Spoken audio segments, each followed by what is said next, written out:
सत्यं ब्रवीमि परलोकहितं ब्रवीमि सारं ब्रवीम्युपनिषद्धृदयं ब्रवीमि संसारमुल्बणमसारमवाप्य जन्तोः सारोऽयमीश्वरपदाम्बुरुहस्य सेवा येनार्चयन्ति गिरिसंसमये प्रदोषे येनार्चितं शिवमपि प्रणमन्ति चान्ये ये तत्कथां श्रुतिपुटैर्न पिबन्ति मूढास्ते जन्म जन्मसु भवन्ति नरादरिद्राः ये वै प्रदोषसमये परमेश्वरस्य कुर्वन्त्यनन्यमनसोऽङ्घ्रिसरोजपूजाम् नित्यं प्रवृद्धधनधान्यकळत्रपुत्रसौभाग्यसम्पदधिकास्त इहैव लोके कैलासशैलभुवने त्रिजगज्जनित्रीम् गौरीं निवेश्य कनकाञ्चितरत्नपीठे नृत्यं विधातुमभिवाञ्छति शूलपाणौ देवाः प्रदोषसमयेऽनु भजन्ति सर्वे वाग्देवी धृतवल्लकी शतमखो वेणुं दधत्पद्मजः तालोन्निद्रकरो रमा भगवती गेयप्रयोगान्विता विष्णुः सान्द्रमृदङ्गवादनपटुर्देवाः समन्तात् स्थिताः सेवन्ते तमनुप्रदोषसमये देवं मृडानीपतिम् गन्धर्वयक्षपतगोरगसिद्धसाध्यविद्याधरामरवराप्सरसां गणांश्च येन्ये त्रिलोकनिलया सह भूतवर्गाः प्राप्ते प्रदोषसमये हरपार्श्वसंस्थाः अतः प्रदोषे शिव एक एव पूज्यो धनान्ये हरिपद्मजाद्याः तस्मिन् महेशे विधिने जमाने सर्वे प्रसीदन्ति सुराधिनाथाः एष ते तनयः पूर्वजन्मनि ब्राह्मणोत्तमः प्रतिग्रहैर्वयोनिन्येन दानाद्यैः सुकर्मभिः अतो दारिद्र्यमापन्नः पुत्रस्ते द्विजभामिनी तद्दोषपरिहारार्थम् शरणां यातु शङ्करम्। जय देव जगन्नाथ जय शङ्कर शाश्वता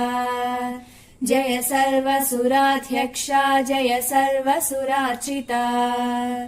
जय सर्वगुणातीता जय सर्ववरप्रदा जय नित्यनिराधारा जय विश्वम्भराव्यया जय विश्वैकवन्द्येशा जय नागेन्द्रभूषणा जय गौरीपते शम्भो जय चन्द्रार्धशेखरा जय कोट्यर्कसङ्कासा जयानन्तगुणाश्रया जय भद्रविरूपाक्षा जयाचिन्त्य निरञ्जना जय नाथ कृपासिन्धो जय भक्तार्तिभञ्जना जय दुस्तर संसार सागरोत्तारण प्रभो प्रसीद मे महादेव संसारार्तस्य खिद्यतः सर्वपापक्षयं कृत्वा रक्ष मां परमेश्वर महादारिद्र्यमग्नस्य महापापहतस्य च महाशोकनिविष्टस्य महारोगातुरस्य च ऋणभारपरीतस्य दह्यमानस्य कर्मभिः ग्रहैः प्रपीड्यमानस्य प्रसीद मम शङ्कर दरिद्रः प्रार्थयेत् देवं प्रदोषे गिरिजापतिम् अर्थाढ्यो वाथ राजा वा प्रार्थयेत् देवमीश्वरम् दीर्घमायुः सदारोग्यम् कोशवृद्धिर्बलोन्नतिः ममास्तु नित्यमानन्दः प्रसादात् तव शङ्कर शत्रवः संक्षयम् यान्तु प्रसीदन्तु मम प्रजाः नश्यन्तु दस्यवो राष्ट्रे जनाः सन्तु निरापदः दुर्भिक्षमारिसन्तापाः समम् यान्तु महीतले सर्वसस्य समृद्धिश्च भूयात् सुखमया दिशः एवमाराधये देवम् पूजान्ते गिरिजापतिम् ब्राह्मणान् भोजयेत् पश्चात् दक्षिणाभिश्च पूजयेत् सर्वपापक्षयकरी सर्वरोगनिवारणी शिवपूजा मया ख्याता सर्वाभीष्टफलप्रदा इति प्रदोषस्तोत्रम् सम्पूर्णम्।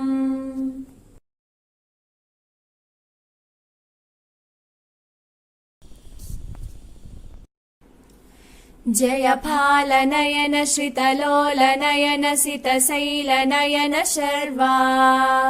जय काल काल जय मृत्यु मृत्यु जय देव देव शम्भो जय चन्द्रमौळि नमदिन्द्रमौळि मणिसान्द्र हेळि चरणा जय योग मार्गजित राग दुर्ग मुनियाग भाग भर्गा जय स्वर्गवासि मतिवर्ग भासि प्रतिसर्ग सर्ग कल्पा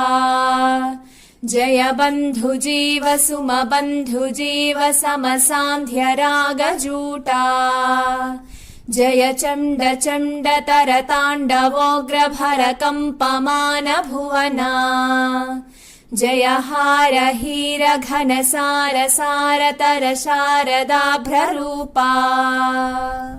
जय शृङ्गि शृङ्गि श्रुति भृङ्गि भृङ्गि भृति नन्दि नन्दि विनुति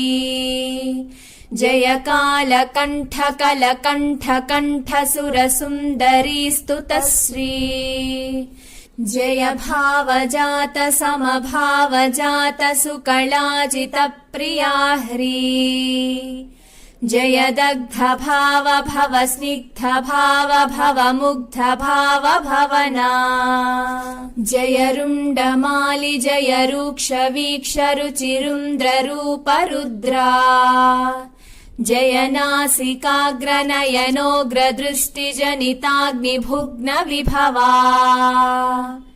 जय घोर घोर तर ताप जाप तप उग्र रूप विजिता जय कान्तिमालि जय क्रान्ति केलि जय शान्तिशालि शूली जय सूर्य चन्द्र शिखि सूचनाग्र नयलोचनाग्र उग्रा जय ब्रह्म विष्णु पुरुहूत मुख्य सुर सन्नुताङ्घ्रियुग्मा जय फालनेत्र जय चन्द्र शीर्ष जय नागभूष शूली जय काल काल जय मृत्यु मृत्यु जय देव देव शम्भो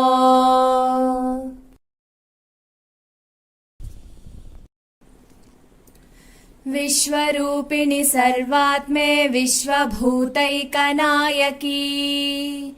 ललिता परमेशानि संविद्वह्ने समुद्भवा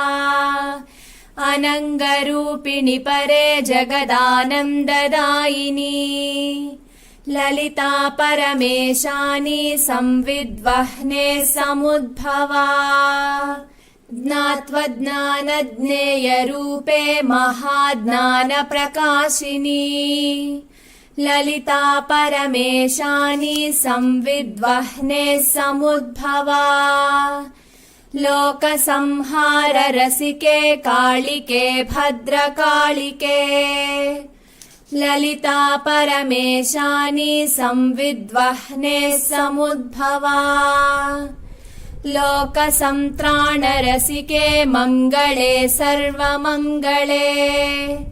ललिता परमेशानी संविद्वह्ने समुद्भवा विश्वसृष्टिपराधीने विश्वनाथे विशङ्कटे ललिता परमेशानी संविद्वह्ने समुद्भवा संविद्वह्निहुता शेषा सृष्टिसम्पादिता कृते ललिता परमेशानी संविद्वह्ने समुद्भवा भण्डाद्यैस्तारकाद्यैष्वा पीडितानां सतां मुदे ललिता परमेशानी संविद्वह्ने समुद्भवा प्रादुर्बभूव परमम् तेजः पुञ्जमानुपमम् कोटिसूर्यप्रतीकाशम् चन्द्रकोटिसुशीतलम् तन्मध्यमे समुदभूचक्राकारमनुत्तमम् तन्मध्यमे महादेवीम् उदयार्कसमप्रभाम् जगदुज्जीवनाकाराम् ब्रह्म विष्णु शिवात्मिकाम् सौन्दर्यसारसीमान्ताम् आनन्दरससागराम् जपाकुसुमसङ्काशाम् दाडिमीकुसुमाम्बराम् सर्वाभरणसंयुक्ताम् शृङ्गारैकरसालयाम् कृपातारङ्गितापाङ्ग नयनालोककौमुदीम् पाशाङ्कुशेक्षुकोदण्डा पञ्चबाणलसत्कराम् तां विलोक्य महादेवीम् देवाः सर्वे सवासवाः प्रणेमुर्मुदितात्मानो भूयो भूयोऽखिलात्मिकाम्